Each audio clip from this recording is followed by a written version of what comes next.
Good morning, everyone, and welcome to our session. My name is Caroline. I am joining you from the Warehouse Trust in Cape Town, and I am very excited to invite my two friends, comrades, colleagues, Charlie Alexander and Wayne Renkin. Can you guys put your videos on and just say hi to everyone? We're going to, I also welcome everybody else in the chat to put your videos on. So that we can see who the participants are and that we can somehow try and overcome the strange alienation of yet another year online. You've joined us because you were interested in this topic, or this question, shall I say, can churches create safe spaces in a time of crisis and beyond? Lessons learned in 2020. What we want to let you know upfront is you'll notice that we've called it an interactive workshop. It's not a lecture, and that we see ourselves as facilitators and not lecturers or teachers. So we welcome you, and we want to actually invite you on a journey that we want to go on together for the next 2 hours. And we believe that this journey can help we can weave together your stories as participants, our stories as facilitators who are holding this space, and then of course the stories of our churches and the people that we are walking with, and that we hope that together on this journey we'll paint a picture of the possibility of churches as prophetic and alternative community spaces in the crisis of injustice and inequality. The flow of the workshop is going to be in 4 parts, where we start with your stories, and then we move on to our stories, some of the inputs that we would like to bring to tie these sets of stories together. They'll also have stories from the biblical text woven into them. It will move then into reflection on all these stories together, noticing themes and synergies, disconnects, possibilities, challenges, hopes, and then the final phase will be looking ahead. So my question to you is, are you ready to participate? I'd like to encourage you to grab a pen and paper, to make notes of your thoughts, your ideas, your themes, your questions, anything that emerges during the session, so that you can be an active participant. For those of you, there might be those of you who are joining from an internet, a public or communal internet space, or from your phones. We are aware that when we do breakout rooms, that could be a little bit challenging for you. So we've asked Marita to just keep an eye on that. But for wherever you are, just make sure that you're ready to join a breakout group when you're assigned to one. And by that, I mean ready both from your device, but also in your own posture. I think that if you're just listening to us in the background, you might be surprised to suddenly find yourself in a more intimate conversation space where you're required to participate and bring yourself and your story. So be ready, because that's going to happen quite soon in the call. We also ask you to familiarize yourself with the chat box function on your device, because again, that's another wonderful way that we can continue to be participant throughout. We as facilitators may not always see your comments, but you can be having conversations with each other, putting out questions that may or may not be answered by us, but that go into the communal space where we can answer them together. And again, we welcome your videos on to see your lovely faces, but we do ask that you stay on mute, except when you're in the breakout groups or giving feedback. So fasten your seatbelts and get ready to go on this journey with us. This is just a quick pointer to, if you're on a telephone joining the meeting, that little dialogue box at the top is where you join the chat. And I just want to check with the rest of the team. Have I covered everything that's needed? We're going to introduce ourselves as facilitators in the small groups. But is there anything else you'd like to introduce about yourselves now before we get going? No, they're happy. Yeah. Great. Okay. Well, you'll get to know us better in the small groups and through our stories later. Over to you, Charlie. Sweet. Good morning, everyone. It's still morning, right? Yep. So my name's Charlie. I'm currently in Muizenberg in Cape Town, and yeah, really excited to be part of the space, to listen together and to learn. And so, as Caroline's mentioned about the breakout groups, we are going to be transitioning to those like in the next minute or two. And it's really a space for us to kind of get to know each other a bit, but also more importantly to name some of the things that we've been grappling with when it comes to safe spaces and church and those kind of things over the last year and a bit. And so there's going to be 3 breakaway rooms that the 3 of us will facilitate. And it's simply a space to engage with one another, to share about the things that we've been experiencing in our local communities, but also in broader communities, and for us to listen to one another as we share. And yeah, and so we are going to be doing that now. If Marita is going to set us up, I think. Yes, so I will do that. If you can all just be patient, please. I have to physically move you into groups, and I see there are still a few people in the lobby, so I'm admitting people. We have 26 people. I'm not going to move, so it's 25 people. I will move you into the 3 groups now. Let's go.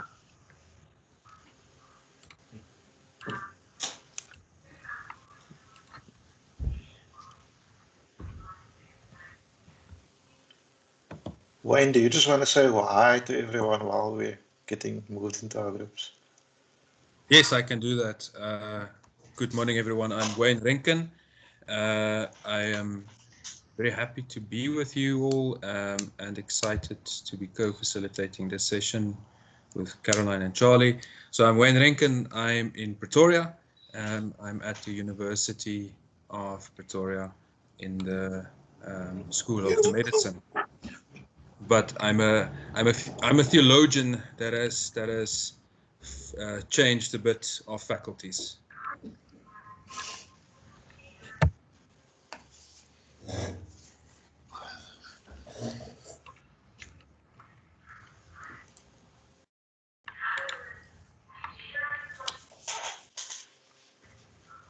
Thank you, Wayne.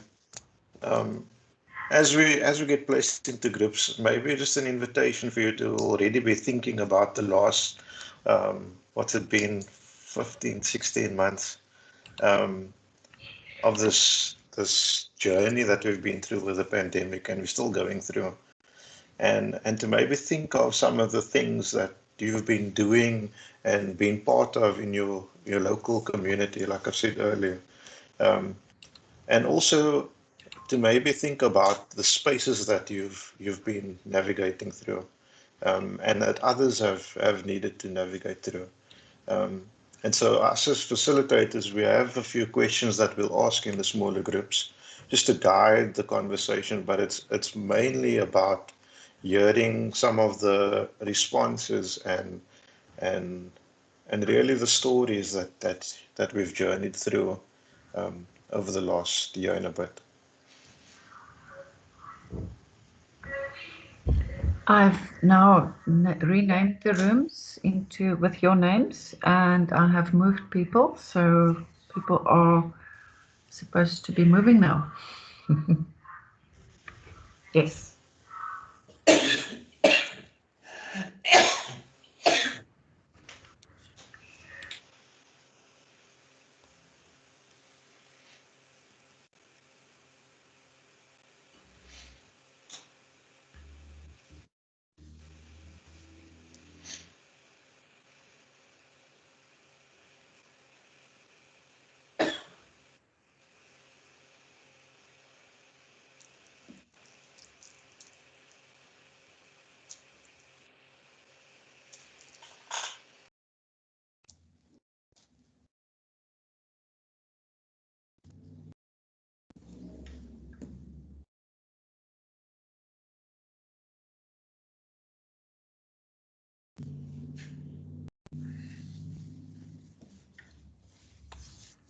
Charlie, I see your room, Wayne and Caroline's room's opened, but for some reason your room is closed. Where are you dialing in from? Oh, you're on mute, sorry. If you can just unmute. So I am on the Teams. I'm using the Teams app from my laptop. Yeah, sometimes it's a version that we use that doesn't work. I'm just wondering if we could let you and your group stay in the main room. Okay. Let's just check, because the people that's supposed to be in the main room should be Mosiga, Tandukolo, Pam, Susan. Can any of you or all of you just open your mics and tell me if you're in this group? I see Susan. Yes, I'm here. Musicha. Okay, Beatrice, Madumo. Hi, I'm Pam and I'm here. Okay, I think that's Yes, I'm here. Hey, Charlie. Yes, I'm here. That should be fine, Marita. Yeah, because yeah, so the others are in their own rooms. So you guys go ahead. Okay. So welcome everyone to our breakaway room. We're going to spend maybe the next 20 or so minutes listening to one another, sharing the stories of the last few months. And so to help us along, there are a few questions, but I thought as a way to start, you could maybe introduce yourself, tell us very briefly where you're from, and maybe some of the work you've been engaged in the last few months, whether that's in your local community or broader community.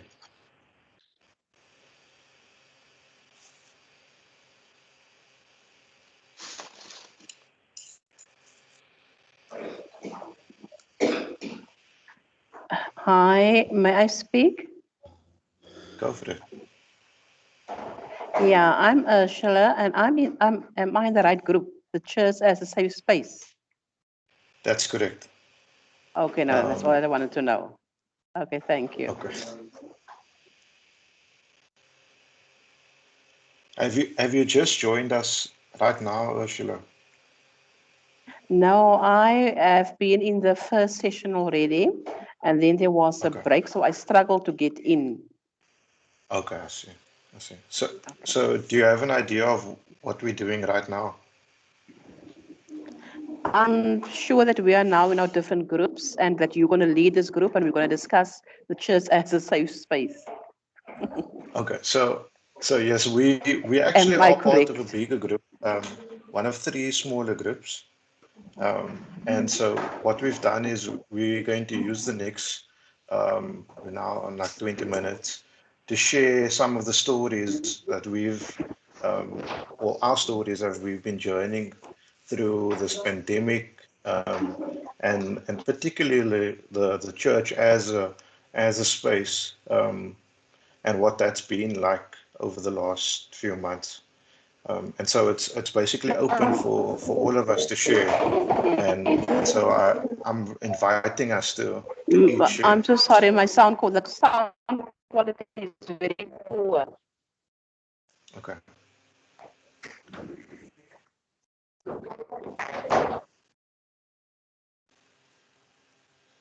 Is there anyone who would like to start us off?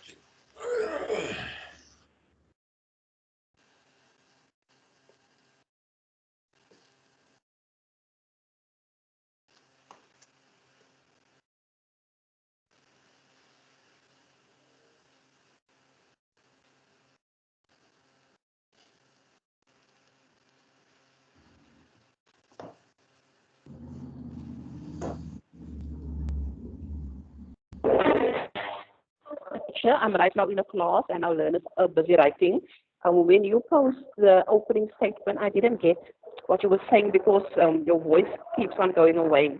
But if I think what I've heard was that we must share our stories with regards to how safe we feel the church community is.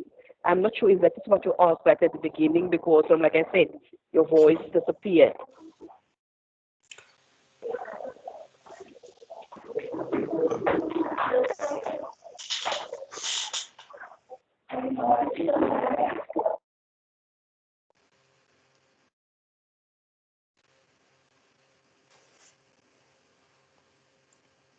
Yes, I think Ursula, you've got most of it. Maybe to be a bit more specific, over the last few months, especially during COVID, I don't know if everyone would agree with me, but some of the that have been revealed through this COVID pandemic would be the spaces that we navigate, and especially as the church, how that space is a safe space for people. And so the invitation is for us to share, but maybe a question that will help us move along is the following. What do you understand, for the words or ideas, what is the responsibility of the church to respond in a crisis, like we have with the pandemic? I'm going to post the question in the chat so that people can see it there as well.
Hi, everyone. It seems we have lost Charlie just for a short while. I wonder if you wouldn't mind chatting amongst yourselves so long until we find him. I'm sure he'll be back in a moment.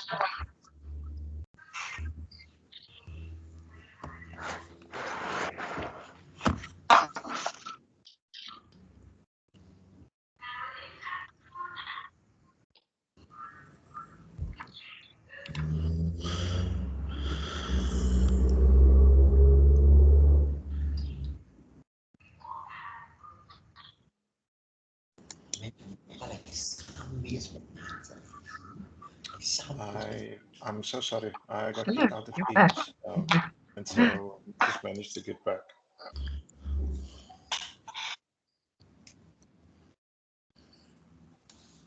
Is there anyone that's maybe shared already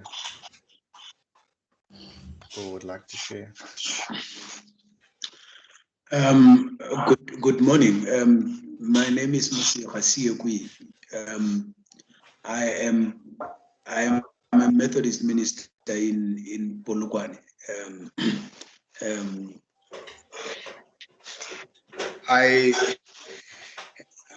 I don't know how to start. And all that I want to say is that COVID caught us by surprise, all of us, and changed the things we normally do and know, and in a way exposed the weaknesses we have as a church. Whether we are indeed a safe space or not, COVID has exposed that and made one to think differently and even do things differently. And it gets even difficult in a church that is an institution that is so used to have been doing things the same way all the time to change and do them differently. But in a way, the other thing that has come with COVID, at the beginning of it, it was like during the times of the HIV, there was stigma, and one had to create space, a safe space for people who have experienced COVID to find, a room to share and release their pain. And one found himself in that space.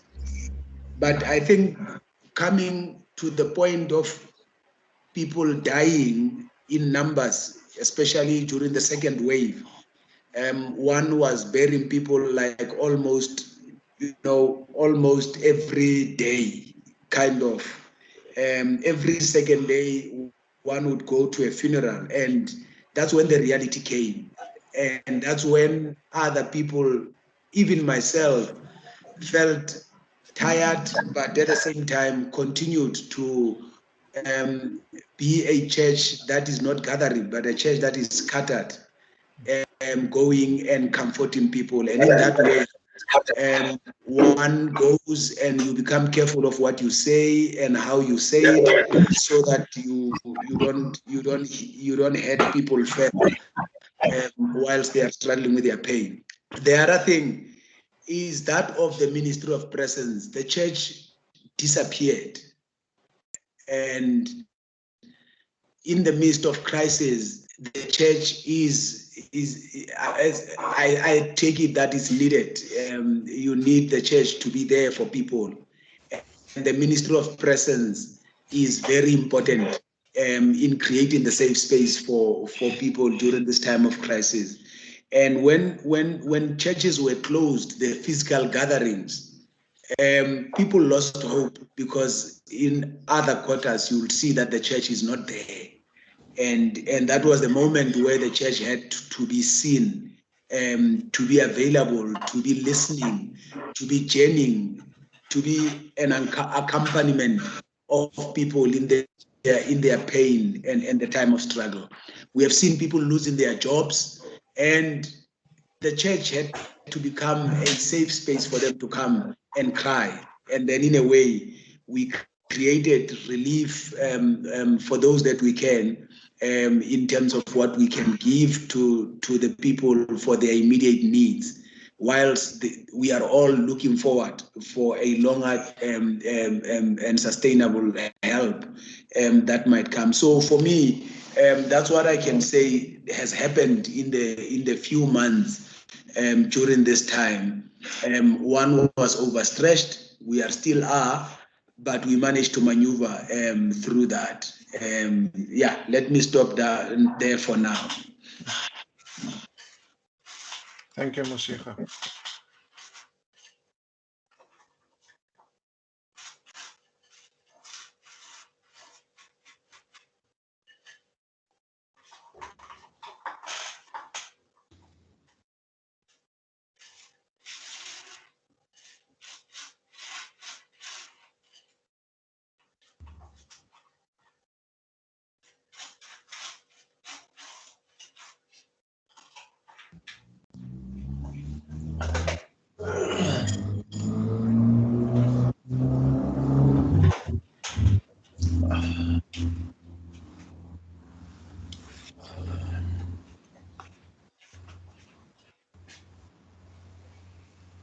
So if you've noticed in the chat, I've added safe spaces as a question, and you can feel free to answer any of those.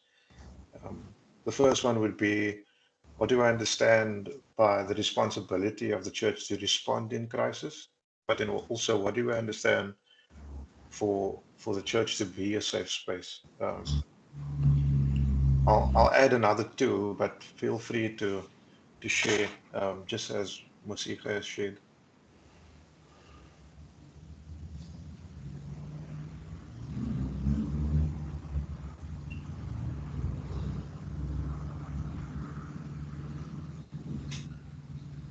Good morning, everyone. My name is Simingo Mane. I'm from Pretoria Methodist Church based in Willows Society. Yeah, it was really overwhelming to all of us. It was a challenging time. It was a time where the church was really tested. There were a lot of involvement from the church side. However, I still feel that the church could have done more because the church is expected to be the voice of the voiceless and to be the hands and feet of Jesus Christ. But when I say there could be more, just to mention one that I really feel as a church who could have jumped in, if I can put it that way, and make a difference is to really make sure that those that are in streets are getting accommodated by the churches during the time of the pandemic, especially during level 5.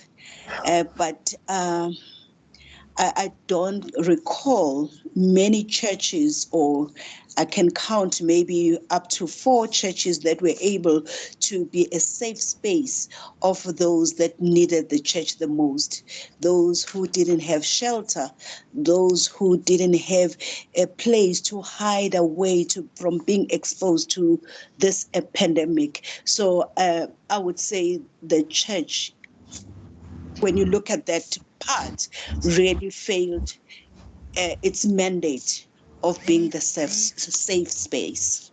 Thank you. Charlie, this is Ursula again. I am from Western Cape, Cape Town, Belhar, Urksa. I am not a minister, I'm a teacher, and I would sort of not disagree, but have a different view on the church and its role in this time of the pandemic. I think it's the best thing that could have happened to the church. And I'm going to tell you why I say so. It's because church as we know it always had this certain norm, the manner in which we conduct the church, if I can put it in that manner. We would go on a Sunday, we would listen to a sermon, we would do the normal things. But we've been given an opportunity to not just use the cliche that we must be the church. We actually had an opportunity to really become the church. God actually removed the preacher, God removed the structure, and He allowed us to be isolated in our family homes, in our settings, to sort of connect with God in a different manner. We all believe that the pandemic had many lessons for us, many spiritual lessons, but we have missed those lessons because all that we wanted to do was to get back to that safe space again. That safe space actually became a dangerous space because it became like a drug. We were so used to going there and receiving that we were so used to hearing from God via another person. And during this time of isolation, we had the opportunity to be with God in a different way. And I think that was a powerful time for us, that lockdown level 5. It was a powerful time for us because in that time, we could not even have Holy Communion together. Once we moved back to the church, it struck me when I saw we had communion, but the minister did not give the symbols. He couldn't give it. The people had to take it themselves. To me, it was like a sign that God really wants to connect individually with each person, which is church. That is just my view, that church differently. And the pandemic and the being in isolation, being away from your family, your church family, was a time for people to really connect with God in a different manner. Thank you, Simisile and Ursula for sharing. I've added some more kind of questions just to help us move along. And just to say that we've got about 7 minutes before the rest of the group rejoins us and we continue with the session. But I've added a question to say, what do we understand the words, for whom must the church create safety or safe spaces? And so thank you so far for sharing, but I'd like to invite others to also share. So please feel free to, when you're ready, to share.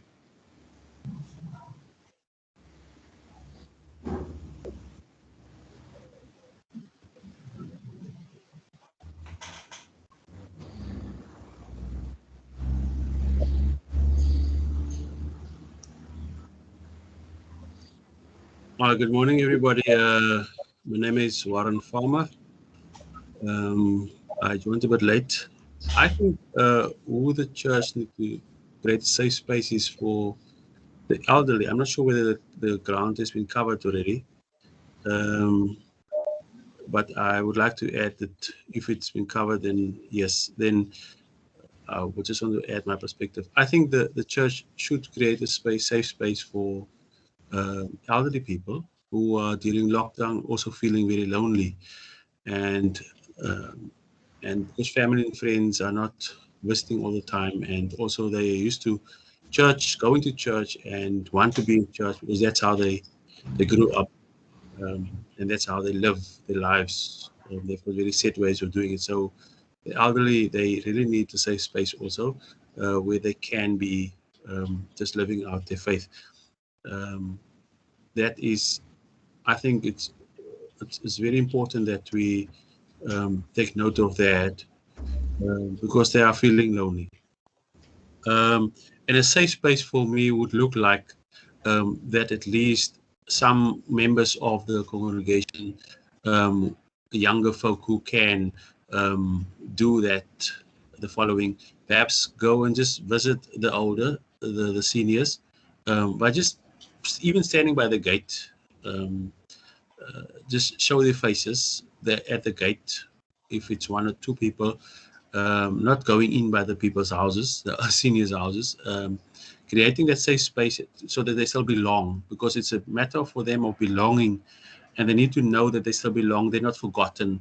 Many times we hear of people, of seniors or family members who goes to old age homes or other institutions, and some family members forget about or don't have time to go visit. They are in the institution there. So yes, so practical ways of just going to visit, go see how they're doing, saying that, so thinking of them, taking them perhaps something, and just encourage them again to just stay home, or just not, even if you don't go visit them, perhaps just give them a call on a weekly basis. That is one of the other things that I think we can do also. Yes, then obviously the other people, besides the seniors, there's also other homeless people who suffer in the congregations, who doesn't have food, who doesn't have, don't know where to go. So we can also reach out to them and make them feel that this is a safe space. And if they need to come on a weekly basis to get some food or get some, then there should be, with all COVID protocols taken in consideration, that can also be taken in consideration.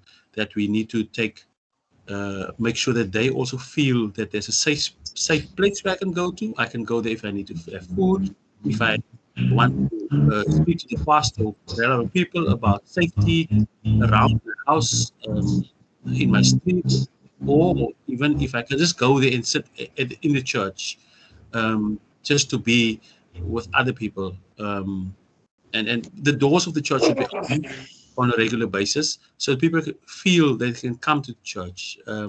That is just different ways of letting people feel safe. And obviously those who need a place, churches at this time have vast land. They have buildings that's standing still, basically not doing anything, and that can be changed, or can be changed, not the right word, that can be used for other people to make sure that they are feeling safe. It can be used for shelters, it can be used for making sure there's programs running, of course, with all the protocols in place. That's just my drop in the bucket. Thank you, Pastor Warren. We are going to have like 2 minutes left. So if another person will, maybe even two, if another person would like to share, I've added the question about homeless or vulnerable people, and what does that look like for the church to be a safe space? There's been mention of homeless people and elderly people as well. We know that initially the big push was for elderly people to really be isolated, as the stats and the science were showing that they were more it was more likely to cause fatalities in elderly people. And so what are some of the other stories? I'd like for you to think about, not necessarily to think too far ahead of where we're going to, but to where we've come from over the last few months. And what are some of the things that you've seen and witnessed and heard of from your communities or more broadly? Hello, can you hear me? Yes. I'm Pastor Esri Milan from the AFM Church here in Paarl, Western Cape. I think the most difficult session that we need to go through in that period of time was to become an essential worker. And I think that when the church became silent within the withholding of the government to make everybody an essential worker, where the Sangomas became essential workers right away, it was a struggle for us to, after many weeks, that we could become essential workers to reach people. So I think that was a struggle in that period of time to bring the church to as a safe place for people without sources, to be able to move around and to go to people. And so I think that was a period of time that we needed to overcome this thing. So I'm glad that the church recovered its voice again, and that the government actually now hear us again. We were worried that the government is going to forget about the church. So yeah, I think that was a very, very difficult time for us to in this new normal thing that we were not aware of in the past. Thank you, man. Thank you to everyone that shared so far, and I hope that we'll hear from some of the others, possibly in the next session. The rest of the group is rejoining us now, and so we're going to move along to the next phase of our time.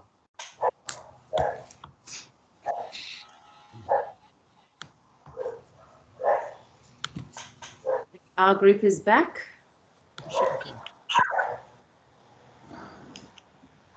Wayne, your group's back as well, eh? Yes, in the middle of our sentence. Always. Breakout rooms is a violent technique. I'm uploading the presentation just again. Okay. For those of us who have joined a bit later on, Caroline, Wayne, and myself are facilitating the session together. But when we say facilitating, it's meant to be as interactive as possible. And so the session we've just come out of was for us to be sharing our stories of the last while. In particular, when we think about church as a safe space, or if it is a safe space. And so what we would like to do next is, what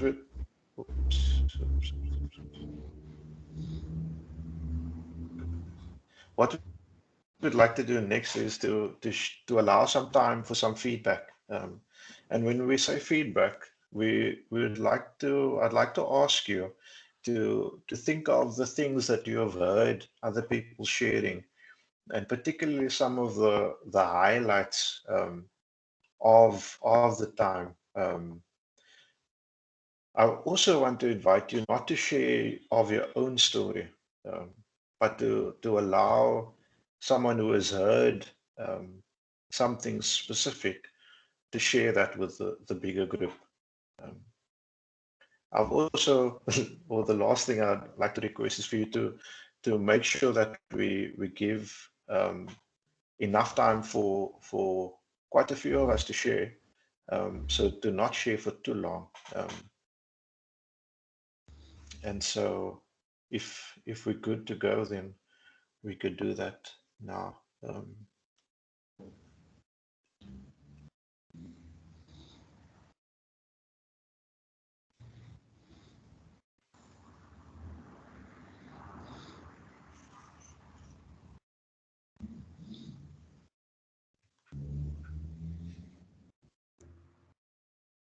Charlie, can I break the ice? Thank you. I heard in our group people asking the question, how can we be present and physically create safe spaces when we don't physically meet, when we cannot physically touch each other, when we cannot physically be close to each other? How do we create safe spaces in our communities, in our churches, and working from a space of vulnerability, our buildings being vulnerable to crime, ourselves being vulnerable to the COVID-19.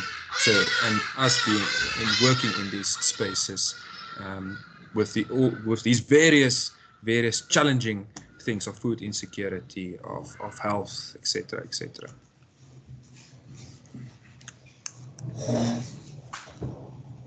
Thank you, Charlie. Wayne.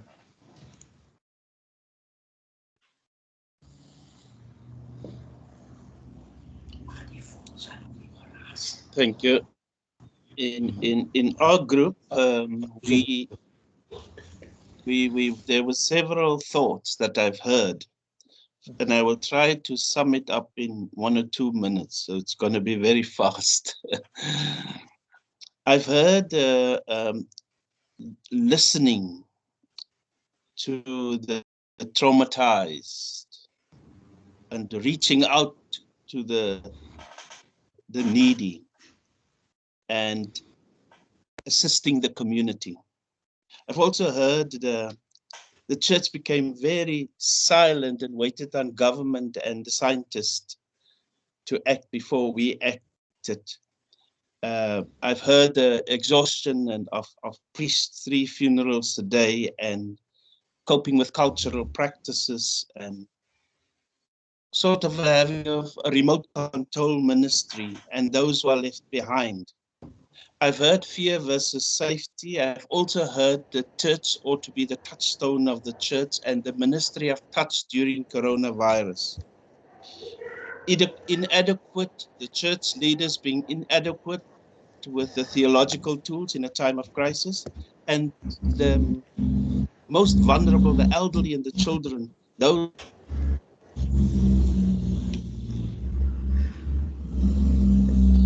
And then I heard that they closed down and locked out, and how the virtual services made people lazy and they're not coming to church anymore.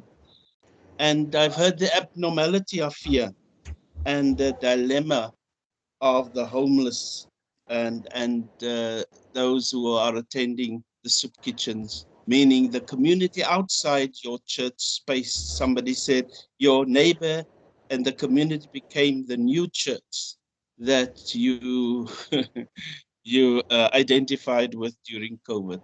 Thank you. I hope I represented the group well. Thanks. Thank you, Desmond.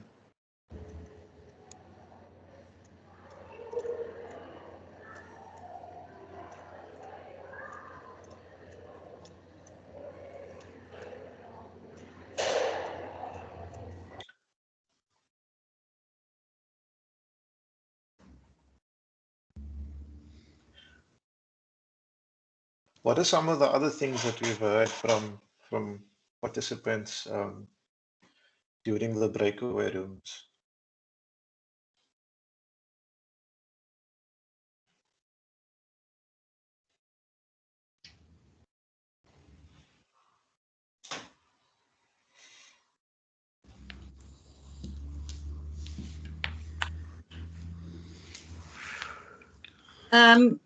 If I could just add one or two things that I've heard from some of the others in my group, some very interesting things which came out, is that we've had to really rethink who we are to the community as church, and we've gone from being worship centers to also now becoming resource hubs where people can come for information, for food and other resources, etc., etc.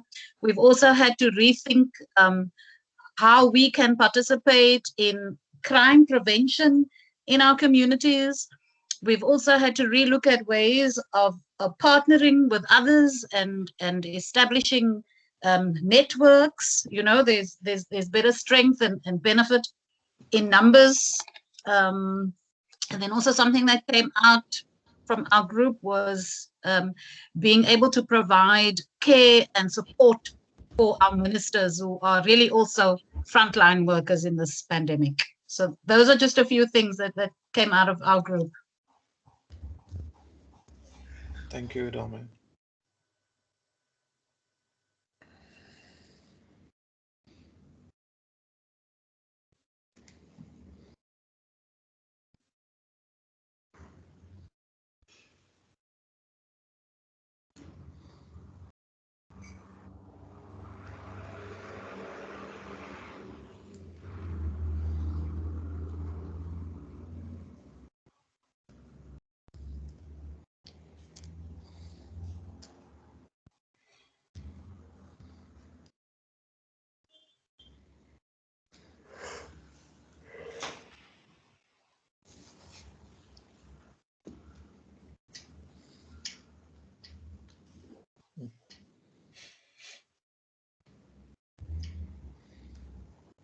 Was there anyone else, maybe one or two more people who'd like to share something that they heard that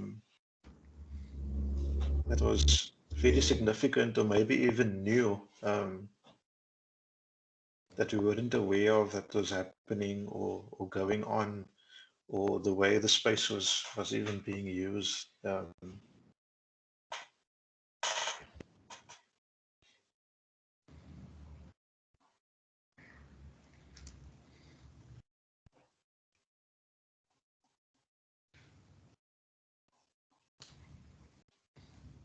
I think the pastoral care to families and to individuals, and I think especially the pastoral care for the survivors of this pandemic,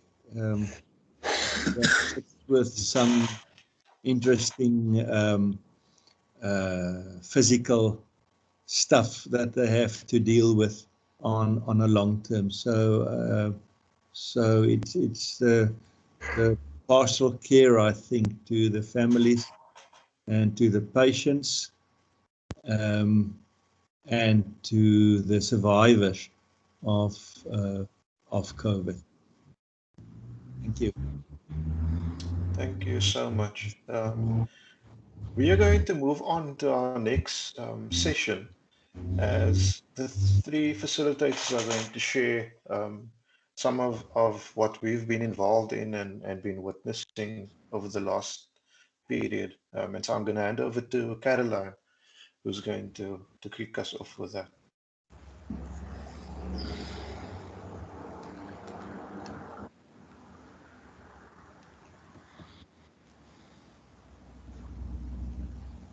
Hi. Just want to orientate ourselves to the slides here. What are you seeing?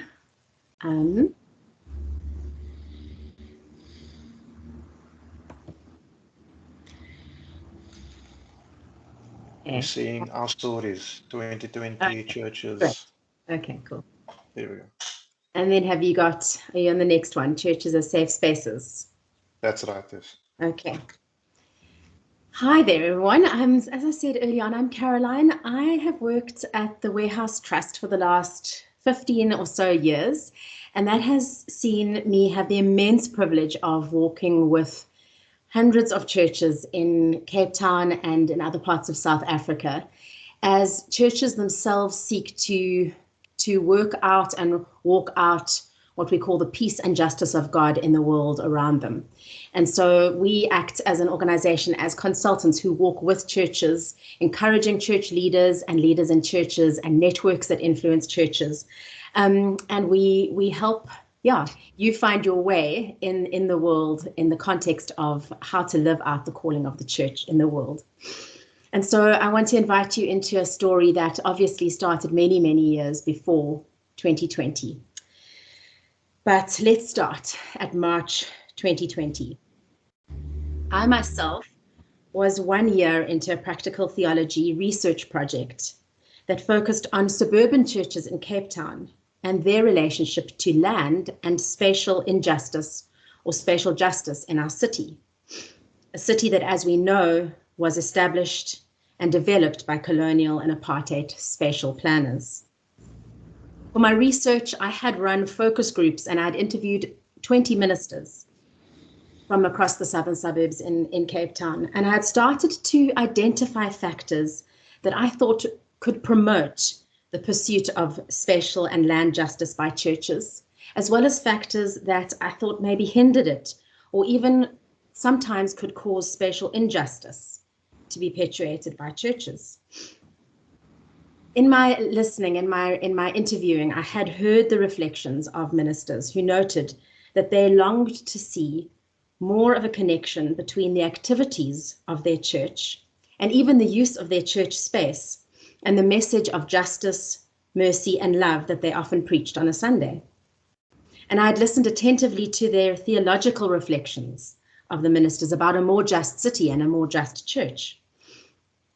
And I had even heard dreams of more creative use of church space, but that is hindered by things like a lack of financial resources or a lack of project managers and people power, or even in a suburban context, pressure from housed suburban neighbors to keep the church property, for example, free from homeless communities, and many more things that were challenges and hindrances to churches using their spaces in more just ways.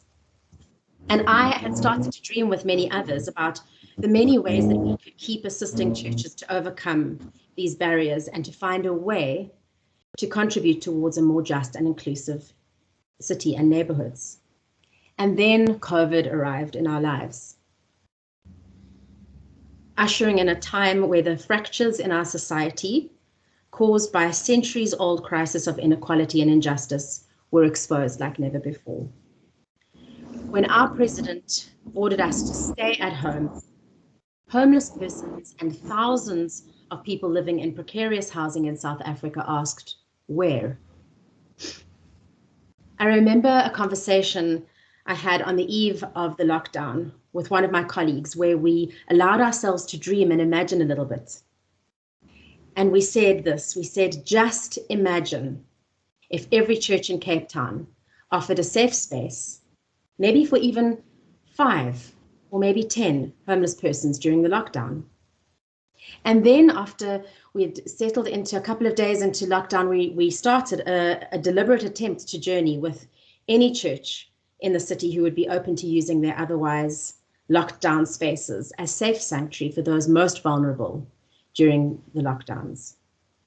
It was a challenging time, especially as we watched the unfolding nightmare of the Strandfontein camp for homeless persons, and as we met with churches who deliberated if or how they could respond. And I learned so much more about the limiting challenges that churches faced and continue to face during the pandemic. And I've heard so much more of them in our small discussion group now with several ministers.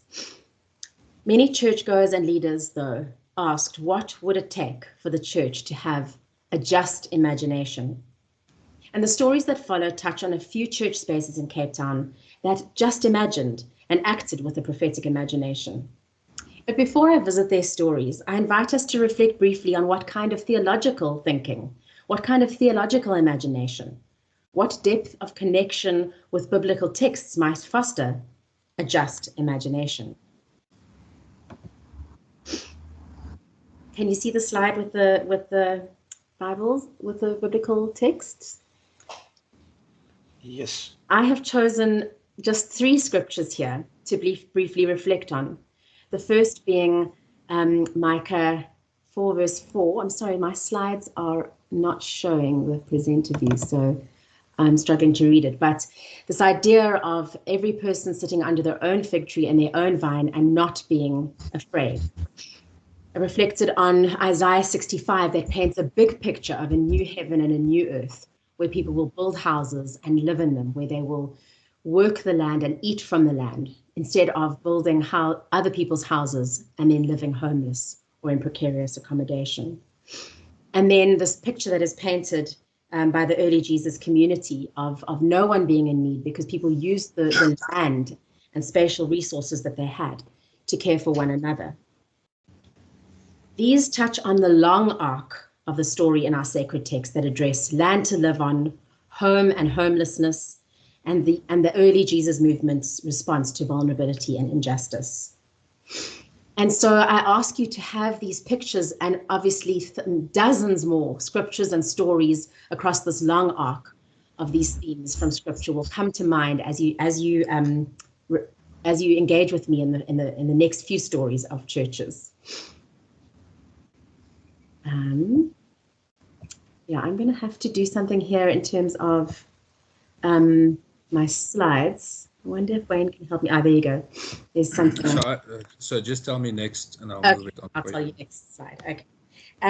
So what I ask you to do is the next few stories. I'm going to show a picture of a church, and on surface level it looks like a church. But the second slide will show a bit of the story behind what you see in the slide. So next slide.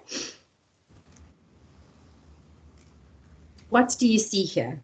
I see a church tent with pastors ministering. But when I look at the slide a bit more carefully, I see a very rough ground.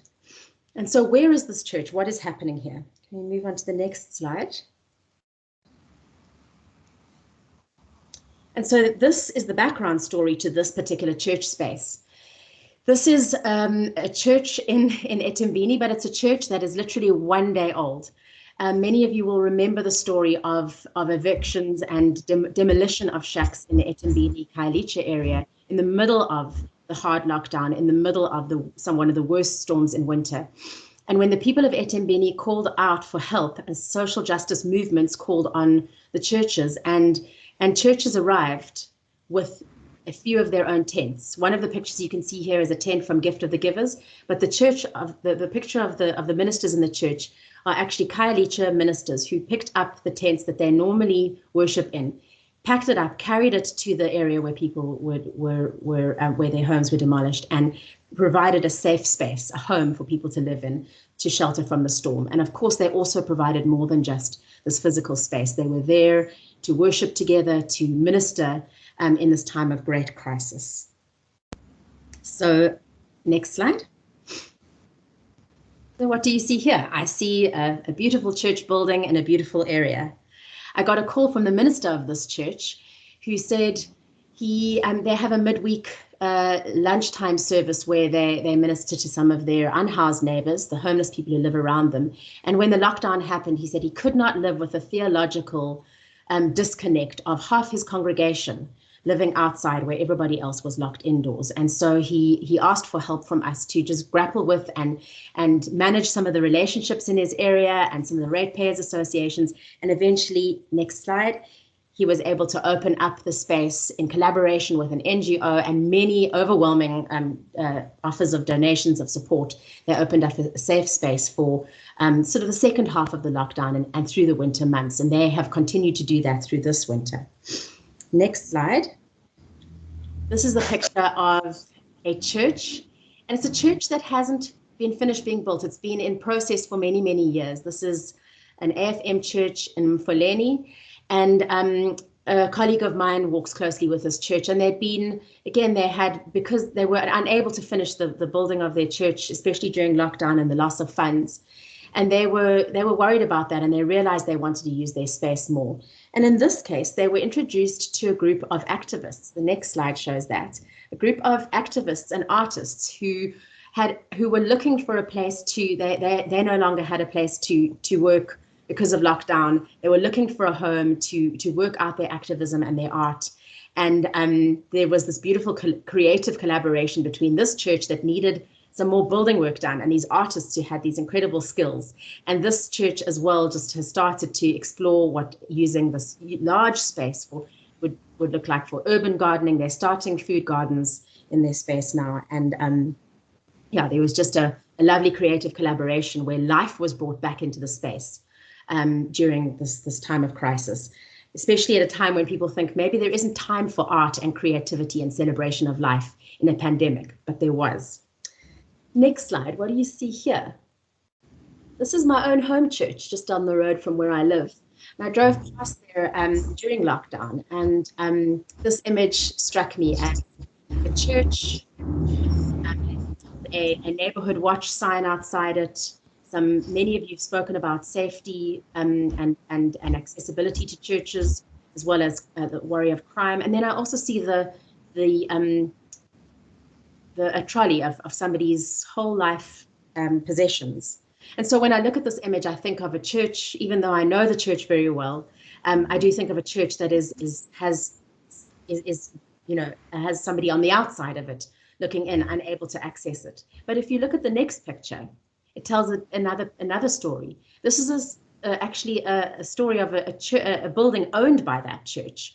And as the church, we went through a long process prior to lockdown around how to use this building that was very underutilized. Of course, the church had grappled with, should it be sold? Should it be rented out for a high price to cover costs of the church? And ultimately, just before COVID hit us, it was decided that the church would avail this building free of charge to a homeless ministry in the area. And actually, a few weeks into lockdown, 12 gentlemen who were previously homeless but who are on a program and a pathway out of homelessness moved into the building and have created home with the ministry here in this house.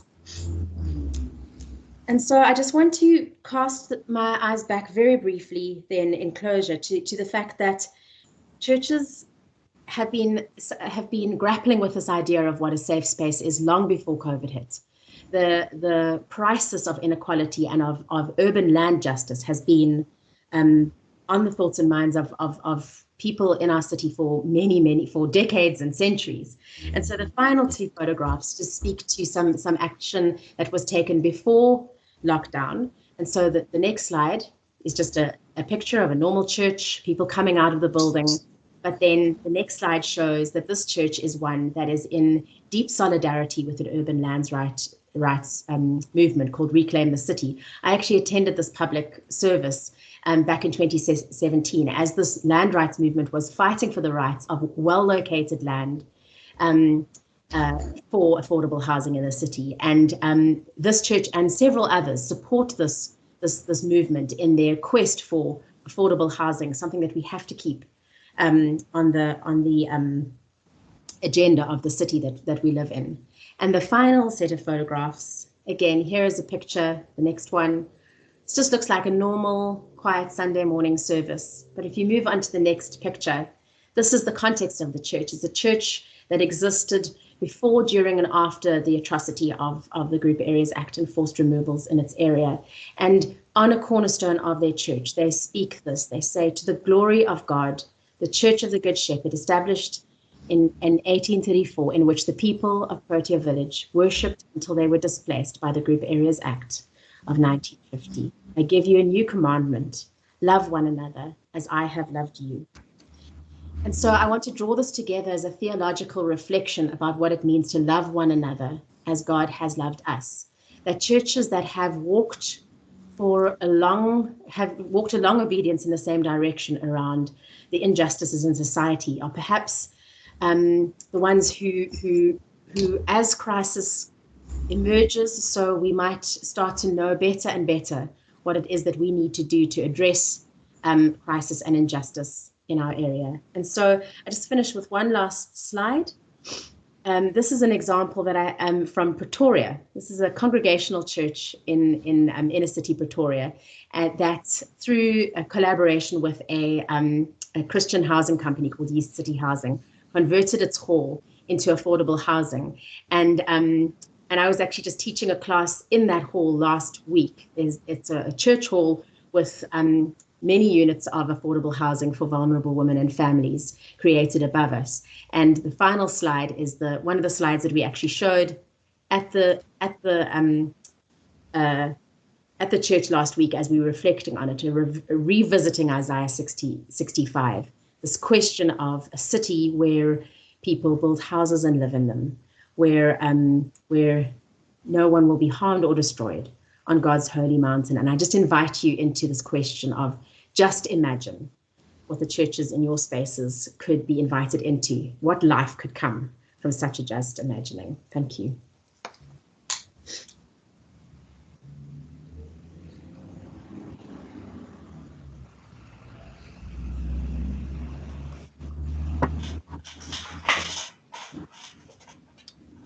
Thank you, Caroline.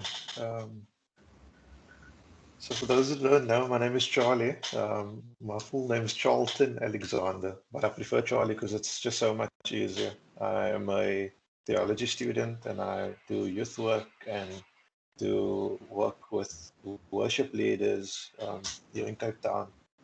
And I'm a husband, and yeah, but the story I'd like to share with you, titled New Hope in the Church, a partnership between New Hope SA, which is an organization, and St. Peter's Church in Mowbray, is a transition from a dinner that's been happening for about a decade to a microsite during lockdown, and now questions about housing and using land and property and all of those things. Can I move to the next slide? Sure. And so this is a video that's going to maybe just share a bit about the dinner.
Sweet. And so, like I said, the dinner had been going for about a decade, and forms part of our faith community in a way that has more potential than maybe we will be able to comprehend. Some of the elements that I've noted is that there's a welcoming for anyone, and so most of the time, the majority of the people that form part of the dinner are either living on the street, maybe even have a substance use disorder, maybe have other disorders as well. There's the hospitality that doesn't say come and have the food or collect the food and be on your way, but join us at the table. And so, like Uncle Mike mentioned in the video, there's always someone to host at the table and join in the conversation and share. Inclusivity is something that many of us often struggle with, because a lot of what we've done throughout the history of the church has been exclusive. We want people to be able to say and agree to the same things. And so when I think about the dinner, then anyone is welcome, literally anyone. And so there's this element of community because people are joining together and having a meal together. This idea of sharing is not just a one-way thing, but someone as someone who's attended the dinner, I remember one gentleman sharing from the Bible, from Matthew, and literally telling me what the scripture is saying, but all from his memory. And I remember just sitting there, being in awe of this moment. And then the last thing I want to mark is a relationship, because when we as people who live in houses or living in property, we form part of the community. There's relationships that form sometimes organically, and sometimes we create opportunities for relationships to form. And that's no different with this dinner. The regardless of where people live and what people do outside of the time spent together, there's an opportunity for relationships to form. But then COVID hit last year in March 27th, and people start questioning, or people are asking the question about the most vulnerable people, because when you live in a house and you contract the virus, then there are possibilities for you to self-isolate and distance yourself from people in a safe place. But when you are living on the street or you are homeless, the chances of you being in a space that's conducive to isolation, then the chances are very small. And so a few people got talking together, and this is what came from it. Can we move to the next slide? I'm not sure. Guys, I can't see the slide. I don't know if others can see it. I can't see either. Yeah, I don't think we could see the video. It says reload to display presentation. Can you see it now? Okay, let me do that. Just hold on. Just give me 2 seconds. Thank you. If people weren't able to see the previous video, maybe just to say that the video is of the Thursday night dinner that I put at St. Peter's Church in Mowbray. And there was just a few people sharing of the experience of the dinner. So it's basically out of the relationships that have already been formed in the dinner that the next video has come about, or the next phase of the story has come about.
So through the relationships that were formed at the Thursday night dinner, what happened was that an organization called New Hope SA approached the church to use the space as a microsite. And so literally there was walking in the community and the surrounding area and reconnecting with people who had then kind of been cut off because of COVID. So the dinner couldn't happen because people had to be apart from one another. And so it wasn't practical or even possible to continue the dinner as it was. And so people, the social worker and went out into the street and conducted interviews, inviting people from the community to come and be part of the microsite. We had made a hard decision to only invite men, and some of the things that they would have to agree to was to be confined to the space of the church for the period of lockdown, that they would try to be sober for the time that they were there, and also be aware that that in itself presented challenges, but an opportunity to be safe and in the space that is meant to keep people safe. And so some of the highlights during this journey was that the space was changed and adapted to suit the needs of the people. And often we see that when we are invited into the space of the church, we have to change ourselves, whether it's the way we dress, the language we speak, so that we can be part of the community. And one of the things that came about during the microsite was that we developed a program that involved all of the guys being able to do some kind of work, whether it was once a week, and we called it the work-based program. But we needed a kind of workshop space to do this. And when I texted someone from the church or had emailed, this is the response that I got. The first kind of clip that says the microsite are, I think the person meant is, but that doesn't matter, are starting to spread beyond the agreed space. So we need to have some control. And so when this is the mindset or the thinking of a church leader, then it kind of leaves a lot of questions as to who is the church for? What is the space of the church being used for, especially in a time where the church isn't really being used. But we know that there were a lot of things at play when it came to COVID, and we know that we are still in some kind of crisis. We know that immediately it's a health crisis. We know that for someone, I think Ursula was saying that she's a teacher, educator, that it became a crisis in our education system because for a big amount of time, kids couldn't go to school. There are still institutions that are battling with this because of the way our systems and our structures are in place. And then there are other crises as well, but the financial crisis has also been something that's been quite remarkable in terms of the story that I'm sharing. There was one gentleman who had for some period of time not had a stable job. But when he saw what was happening with the microsite, he had asked about an opportunity to give. And so the church didn't necessarily have a space to shower or to take a bath or something like that. But we kind of made a makeshift shower on the outside of the building. This guy then went out of his way to find some money, and we eventually got to install a shower inside the building that the 10 guys could make use of. And so these are just some of the highlights. The story is much longer and much bigger, but we can move to the next slide. as the level of lockdown was lowering, probably in like July and August last year, there was conversations happening about what would happen from the microsite, what would be the next step. And so as an organization, New York started speaking about where could we move to a place that, yes, the church building, the wall was working really well for a certain period of time, but we were thinking a bit more long term. And so we began the search for a place or a house that could accommodate the 10 guys were in the microsite. Um, there were lots of back and forths about what space was suitable, but also what was affordable. And so I'm not going to bore you with too many of the details, but we then had to make a move from where the church was in Mowbray and found suitable accommodation in down in Muizenberg, 22 kilometers away from where some of this started. Um, and so this picture is maybe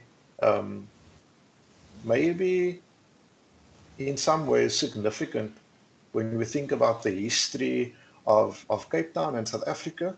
Um, when we think about things like the Group Areas Act, when we think about how people were displaced and moved around, because the thing about the area that of Mowbray and Observatory, where we started this journey, was that of almost a place that some of the guys, when you ask them where is home, then they would point to Mowbray and Obs, even though that wouldn't mean that they have a house or able to rent property there. They would still consider that area home. And so there's almost a a uh, my words are failing me.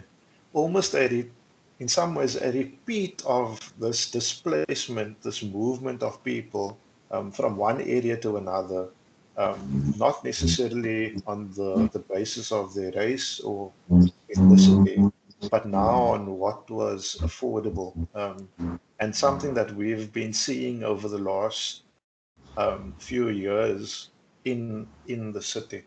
Um, this journey has led us to a new phase of the story. And so we had the Thursday dinner, then the microsite at the church, and now are based in our house out in Muizenberg, where we have 10 men who all have previously been homeless or living in conditions that are not suitable for them to live and thrive and flourish in a way that is humane, um, and now have opportunities for different pathways. Um, and so the last slide is some of a more personal story and a reflection on the text. The guy in the picture is a guy by the name of James, and he came from the Strandfontein site, moved into the microsite, and moved with us to the house. Um, James, while we were at the microsite, learned how to solve the Rubik's cube, and in the picture here, he is helping me, teaching me to solve it. Um, and so for me, the significance of this picture um, is this idea that we are, as Genesis 1:26 and 27 says, then God said, let us make human beings in our image to be like us. They will reign over the fish in the sea, the birds in the sky, the livestock, and all the wild animals on earth, and the small animals that scurry along the ground. So God created human beings in his own image. In the image of God, he created them, male and female, he created them. Yeah. And this humanity is the thing that I think or one of the things that's significant to me about this story. Often when we have a thing like a soup kitchen or a program where we are helping people, I should probably be the one teaching James how to use the cube. But what's happened here is something that of an opportunity for me to learn from James. And so we've been learning from each other, whether it's the perseverance, the resilience, the will to move beyond any expectation or situation. James has what we would call graduated from our program and is living on his own since December of last year. And so other men are also in a position where they are now finding their feet, whether that's through a simple skill like woodwork or starting their own business through window washing. One of the gentlemen is in doing a course for social auxiliary work. And as we continue to journey together, there's a learning that's happening both for the beneficiaries, but for us who are involved and witnessing their journey. And so this space that we currently have is maybe a temporary space, but the importance is that it's become a safe space. And so often that doesn't happen within the church. And it isn't necessarily led by the leadership of the church, but that doesn't mean that it can't happen. And so I want to encourage you to, when we are developing programs and looking for different things to do, that we posture ourselves in a way that we are all created in the image of God. And so there is something in James that I am able to learn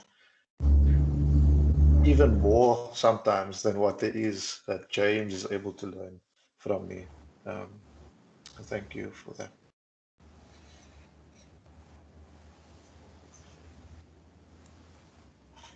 Thank you very much, Charlie. I am going to tell a story stories from Tshwane. So as I said earlier, is that my name is Wayne Renken. I'm a theologian that worked in the NGO space for multiple years. Can I just ask? There's someone that's not on mute that makes. I found that person. In the NGO space, specifically in homelessness for the last few years, and the beginning of this year, I joined the University of Pretoria, a research unit on community health, focusing on impact that we do in terms of providing a specific methodology of healthcare in vulnerable communities, and also very focused now on mining communities and the health in those communities.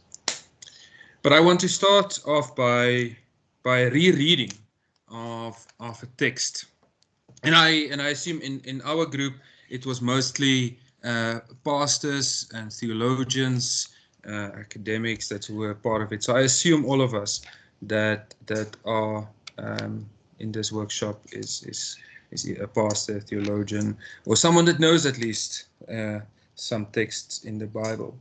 And in John 8, we read at the end of John 8 that Jesus responded in a way to the church authorities that they didn't like, and they chased him away, wanted to stone him. And so as Jesus was running, his disciples was with him, and they saw a blind man in John 9.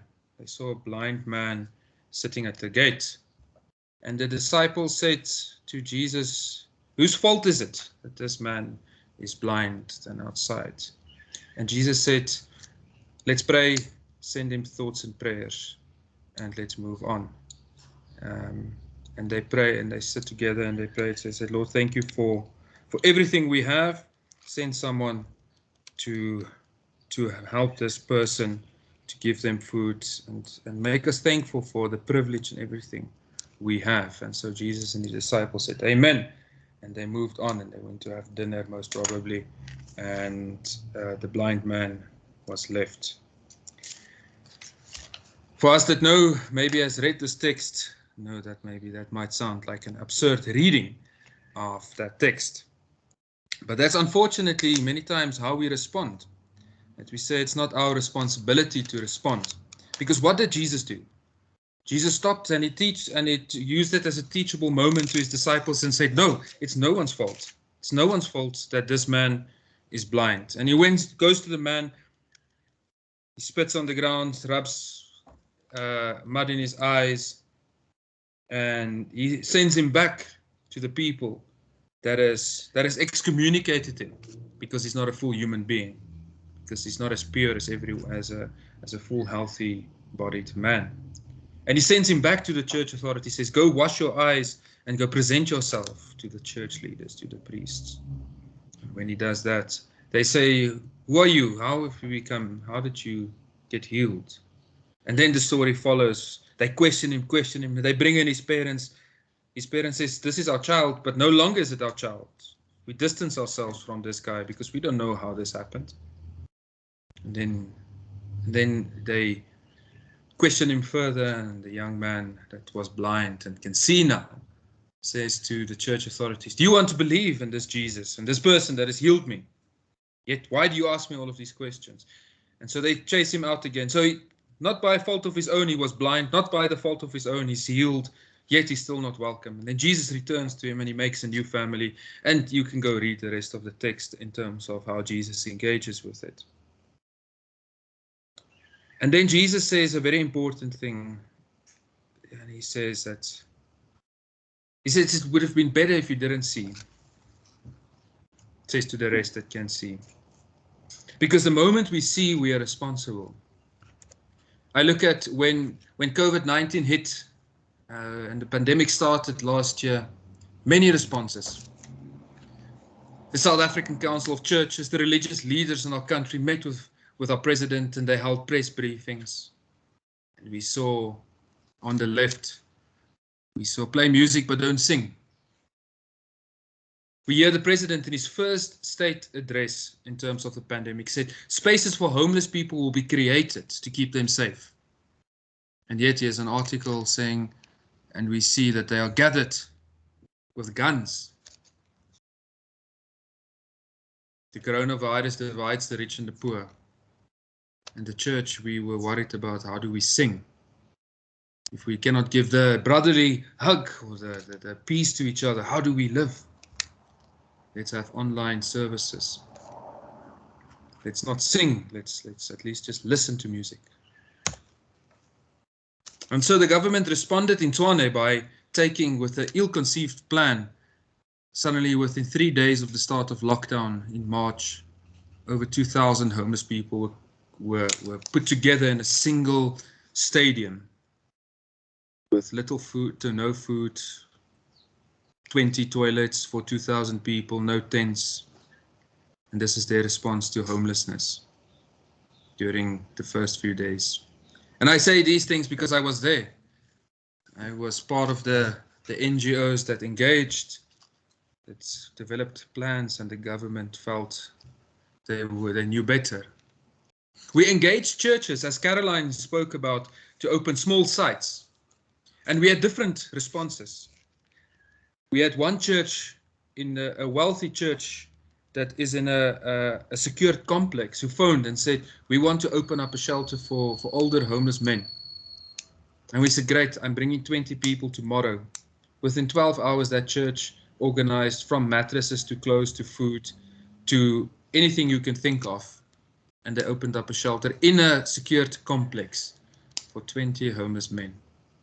Then I had other churches who phoned me and said, we want to do something, but we don't want homeless people in our church building because they are going to break down everything. And you ask them, how do you know that? And then it becomes clear when how people think about people that are homeless. They are criminals, they are outcasts, and yet I believe the church is called to bring in people, to go in where no one else goes. I want to change gears and play a quick game. If you want to answer this question, maybe you want to answer it in the chat box by saying left or right. On whose social media account did these pictures appear of people that are homeless? Was it the government or the church that said, look, we are doing something for the homeless, and they shared this on their social media accounts on Facebook? Or is it the government or the church? Anyone want to take a guess, to type it in the chat quickly?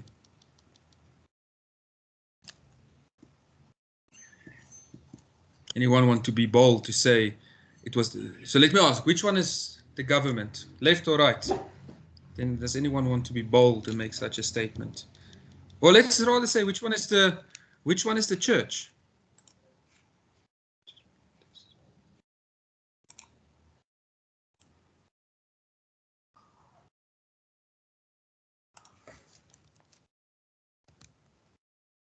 Government is on the right, church is on the right. Dalmi, you're right. The church is the one on the right and the government is the one on the left. There's a church in South Africa that shared this picture that said, look how great we are for the homeless. This is the pictures they share. Second one, which one would you guess is the church or which one is the government? Is the church on the right or is the church on the left? Anyone want to take a guess quickly? Type it in the comments. Which one is the church? Two photos that were shared on social media, telling people how good they are. Dalm, you're right, left and right. These are both photos from a church saying how good we are to the homeless during lockdown. Look, we are giving them food. Look, they can brush their teeth. What does this say to us if this is our posturing, how we understand? If we respond by saying homeless people will break down things. If we say we want to give food, but let's do it through the fence. And I wonder the church that posted these things, if they realized afterwards, most probably not, the irony. To say we want to be out in the world, but yet we take photos through our fences and keep people outside. And the little bit of charity we do, we take photos of in people, in their vulnerability, in their moment of indignity. We take photos. We seek to set up and say we want to respond, yet we respond with indignity. And so many churches in Tshwane responded by saying, no, we don't want to. Because I had conversations with multiple churches from various denominations. And I started all my conversations with a church that wanted to respond to homelessness with a theological engagement. Asking the question with where I start from, how I understand God, to say God has a preferential option for the poor. What does that mean? Where do we respond? And one church, specific church, stopped me. And they said, no, Wayne, you don't need to tell us. Our priest knows about the theology. He understands justice. But we want to know, how are we going to keep the building safe from the homeless? I mean, in that sense, the question shows clearly there's no understanding, the theological understanding of a preferential option for the poor. If your question is immediately, how do we safeguard our building? Then there were churches. The church on the picture on the left is a charismatic church, which in the Reformed theology circles that I move in sometimes would say they have bad theology. Yet they responded significantly and opened up a space for 100 people. Up to today, they still have people that are homeless living there and they're building houses on their property. And these photos that I shared, this is a good Reformed church that supposedly will tell me they have good theology that shares photos like these. The photo on the right is also a church that was converted into a space. And what was amazing through the collaboration that we had through universities, NGOs, we had over 25 NGOs collaborating. We were able to provide healthcare to people that we were never able to provide healthcare to. We were able to find people that has stage 4 cancer, that is in the final stages of HIV and AIDS, people that were severely sick, women that were on the breach of giving birth with no support. And so the lockdown gave us an opportunity to find those people and provide care to them, individualized care, 24/7, for months and months on end. We were able to initiate over 100 people on antiretroviral treatment that has never been on treatment.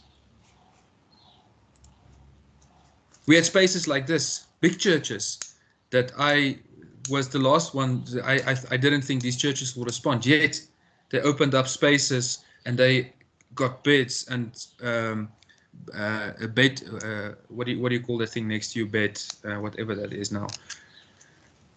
Such a dignified space. This church has showers and all of that, and they opened up the space. This guy I know for many, many years. He's been homeless for 20 years.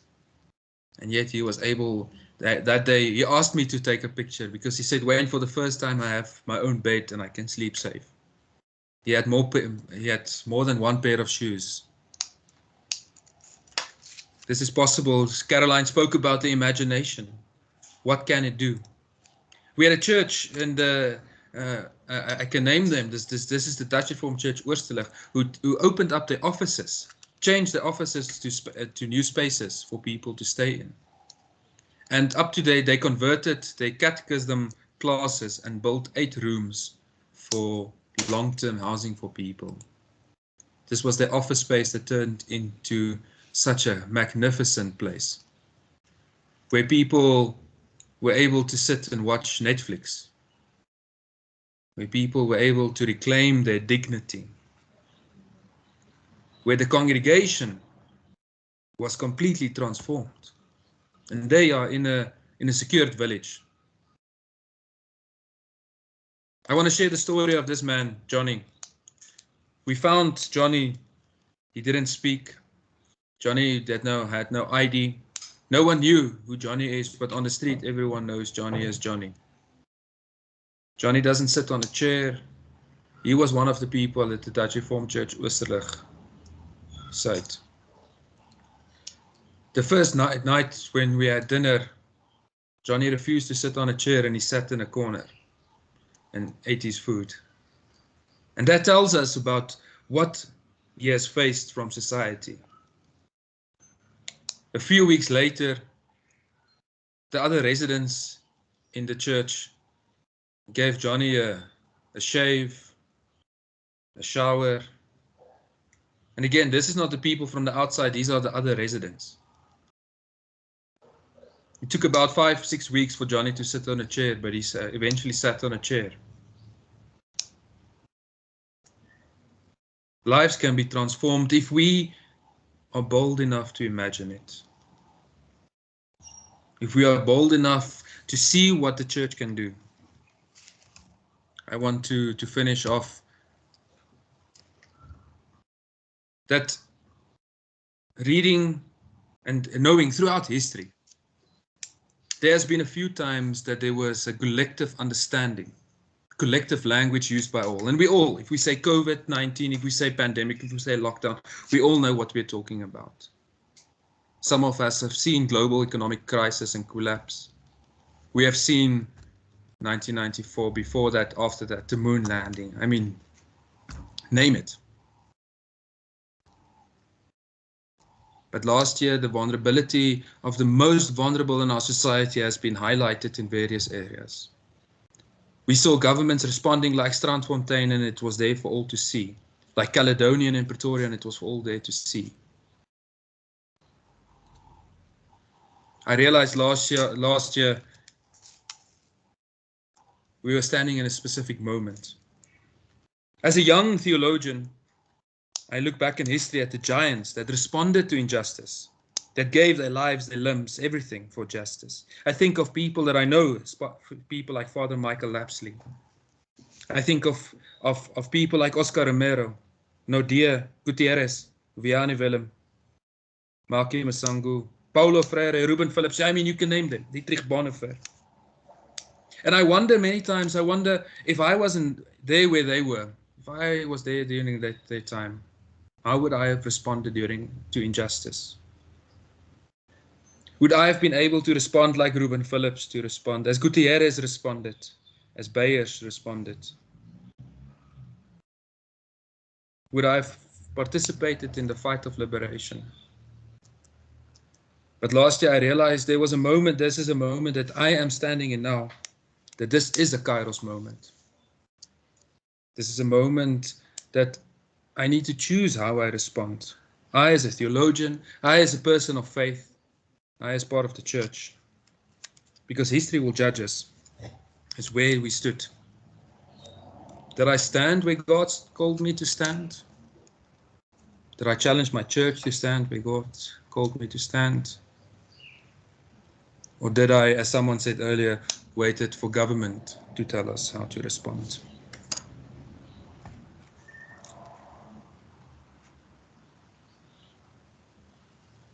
Johnny reminds me of why we need to stand where God stands.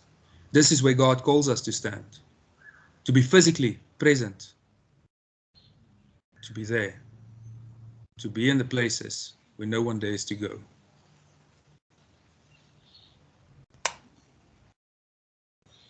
I want to segue into our next session, and now I want to invite all of you, thinking of the 3 stories that were told by Caroline, by Charlie, by myself. In a moment of silence, Bruce, there where you sit with your many fellow pastors, to reflect and think of the stories that you've heard, the stories that we've heard in the discussion groups, the biblical texts that were shared, the theological tools that we engaged with, the stories from churches across South Africa. So I want to invite you to write in the chat, and please, it's that we all, a word, a sentence, idea, a thought, a paragraph, as you feel comfortable, to respond in the chat box. To ask, what have I heard today? What is the stories that I heard today? What stood out for me? What are some of the new ideas and themes, or the theological insights, the definitions that I heard from today? We're going to take 3 minutes, 4 minutes to reflect on it, and I'm going to read it out as people write it. So please write in the chat. I want to invite all of you. What have you heard? What stood out? Was there new ideas or themes?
I see a first comment from Nadine.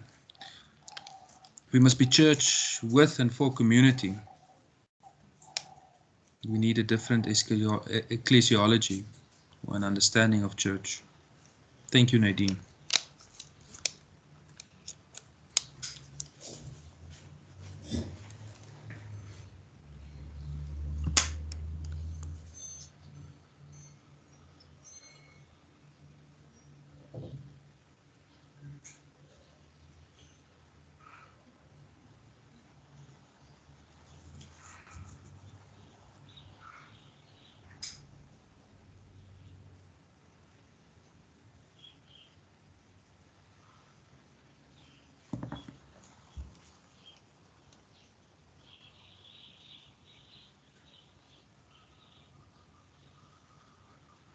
I want to invite us to continue to write in the chat, to engage with these questions, these stories.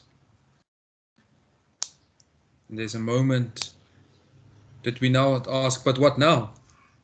How do we go forward? And I want to invite my comrades, my colleague. Let me just see, Ati, we must become aware of our own response. It is it's not my responsibility working in a segregated community. The local church waits for an organized action plan to given us from head office or government. We will never start. We need to be the drivers. We need to look at our own facilities are used. How are our buildings and property used? There's a disconnect between the gospel we preach and the one we present in our communities, embodying the gospel of Christ. Thank you for all of these comments. Please continue to write them. I want to invite Charlie, please. Thank you.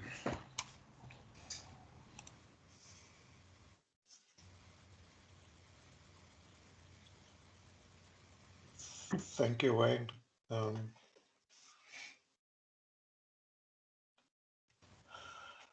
The slides are not showing on my side. Okay, I'll continue sharing. You can just tell me to next. Okay, we can go to the next one.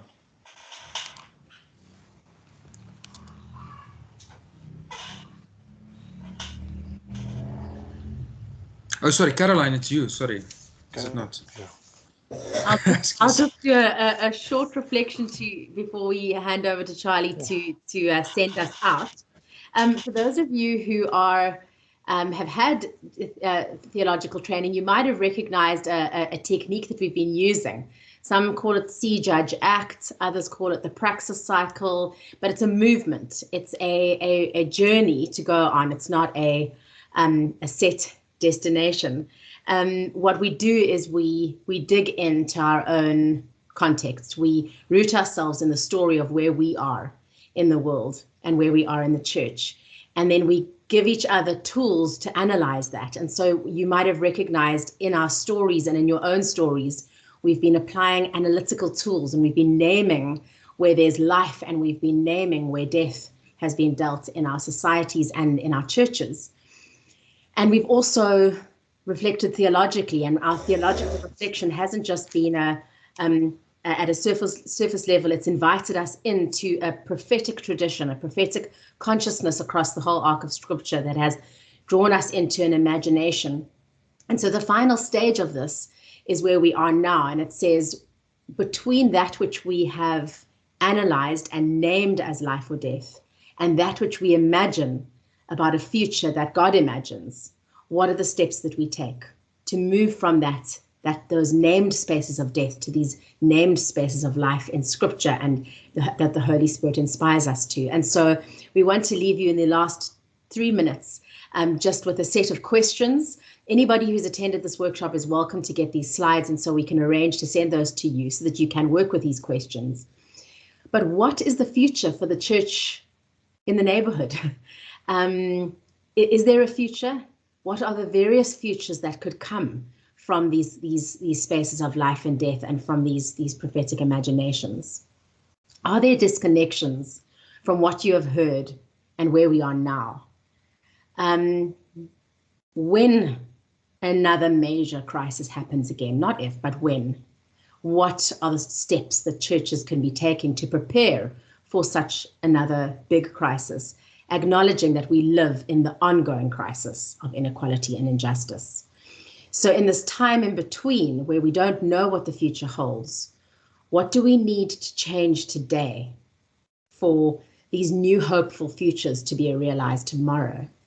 One of the questions is, are there missing collaborations? One of the groups reflected that they're people that we're not yet working with. They're people that we do not yet know.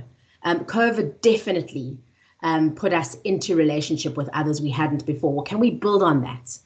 Are there prophets in the city that may not call themselves churches or Christians, but could we be working with them? How do we build friendships across these divides, our theological divides, our ecclesiological divides, even our interfaith divides or those types of things. Who must we collaborate with? Who is not around this table? And how can churches be helped to identify the barriers that hinder them? Because as we've spoken prophetically and critiqued into this, we're well aware of the real challenges that churches face. Well, how can you as churches together and in denominations and in your neighborhoods identify where those challenges and those hindering factors are? And instead of remaining paralyzed and overwhelmed by them, what are the steps to take to overcome them together? And who can help with that? What does power look like? Who has the power? And how do we share power in liberating ways? And what theologies are we engaging? Who are we reading our contexts and our texts with? How are we theologizing? And so as we hand over to Charlie to send us out, I encourage you and invite you to take a few moments before you rush off to lunch. Just write down a couple of commitments on a piece of paper. What could you do next?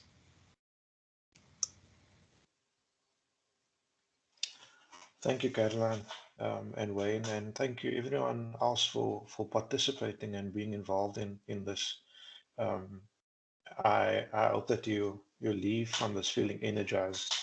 And so here is a prayer as we move from this space. But before the prayer, like Caroline was saying, that there are people out there that are doing some of the work that we've mentioned. And so I'll just name them: the National Homeless Network, Resources for Homeless in SA, Resources for Homeless and COVID-19, the Warehouse Trust, with whom Caroline works with, the Institute for Global Homelessness, the Inclusivity Conversations is something that's happening here in Cape Town specifically, Echo Youth Development, the Tshwane Leadership Foundation, Dennis Hurley Center, St. Peter's Church, Mowbray, Thursday Dinners, and then New York SA, who's also working specifically with homeless people and a pathway to independence and so on. And so here is that prayer.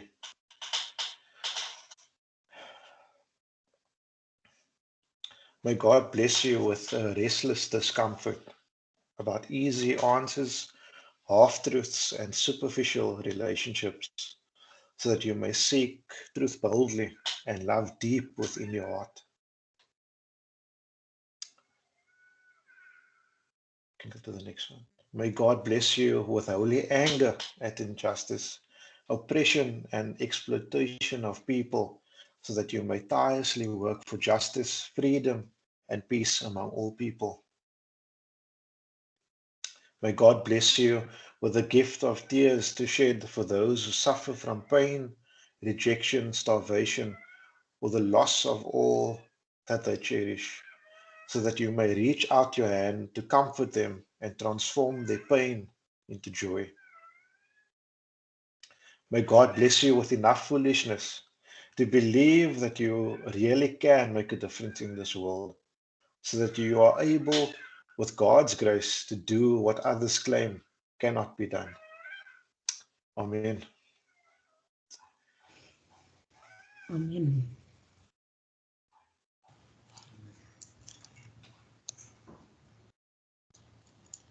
Marita, are you still here? Yes, I am.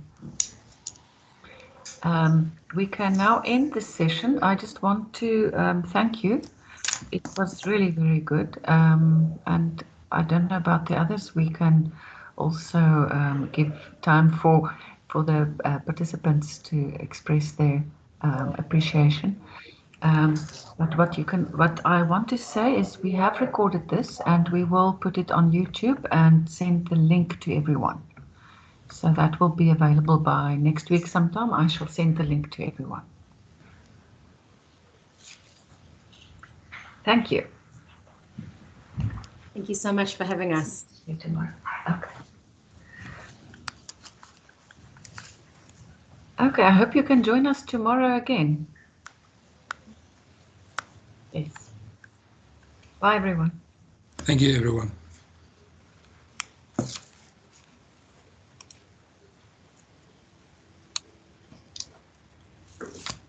thank you very much for an insightful presentation and thought-provoking one.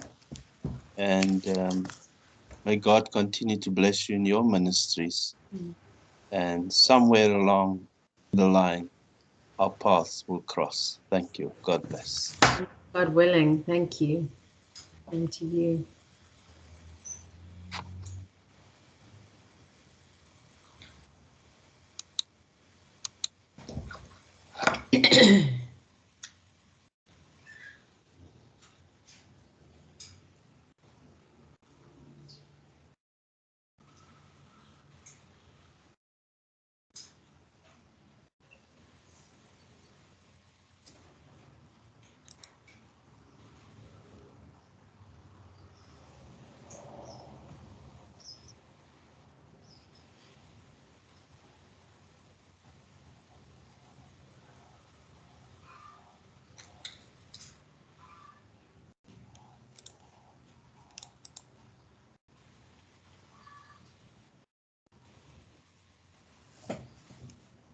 Thank you, everyone. It was really wonderful to be with you. Marita, can you stop the recording, please? And is it possible we can just, the three of us, just have a quick